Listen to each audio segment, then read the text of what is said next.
అందరికీ నమస్కారం. లైఫ్లో ఎప్పుడు ఏది ఎలా జరుగుతుందో ఎవరు కూడా ప్రిడిక్ట్ చేయలేరన్నమాట.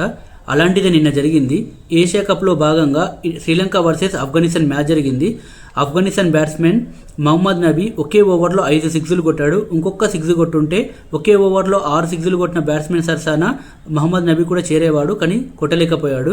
ఆ టైంలో బౌలింగ్ చేస్తుంది శ్రీలంకన్ బౌలర్ వెల్లాలగే వయసు జస్ట్ 23 ఇయర్స్. చాలా ఇన్ఎక్స్పీరియన్స్డ్ బౌలరు. అలాంటి బౌలర్కు ఒక 28th ఓవర్ వేయమని చెప్పి కెప్టెన్ బాల్ ఇచ్చాడు. సో ఆయన ఎక్స్పీరియన్స్ లేకపోవడం వల్లనో ప్రెజర్ వల్లనో మహమ్మద్ నబీ ఎక్స్పీరియన్స్ వల్లనో తెలియదు, కానీ ఒకే ఓవర్లో 5 సిక్స్లు ఇచ్చాడు. ఆ టైంలో వెల్లాలగే ఫాదరు కొలంబోలో ఆయన ఇంట్లో మ్యాచ్ చూస్తూ ఉన్నాడు. సో కొడుకు అన్నేసి రన్స్ సిక్స్లు ఇవ్వడంతో తట్టుకోలేక ప్రెషర్కి ఫీల్ అయ్యి ఆయనకు హార్ట్ అటాక్ వచ్చింది. ఆ తర్వాత కొద్దిసేపటికి ఆయన చనిపోయాడు. వెరీ బ్యాడ్ న్యూస్ అని చెప్పాలి.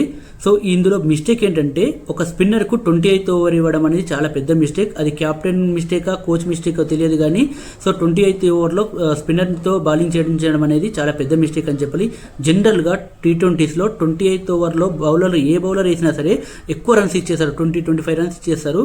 సో అది తెలిసి కూడా మళ్ళీ ఈ వెల్లాలగేతో బౌలింగ్ చేయించడం, సో అది ఒక లైఫ్కే ఎఫెక్ట్ అయిందని చెప్పాలి. సో సాడ్ అని చెప్పాలి. వెల్లాలగేని క్రికెట్ని ఒక ప్రొఫెషనల్గా తీసుకోవాలని ఎంకరేజ్ చేసింది వాళ్ళ ఫాదరే. వాళ్ళ ఫాదర్ కూడా స్కూల్ లెవెల్ వరకు ఒక బ్యాట్స్మెన్ అండ్ వికెట్ కీపర్ అంట.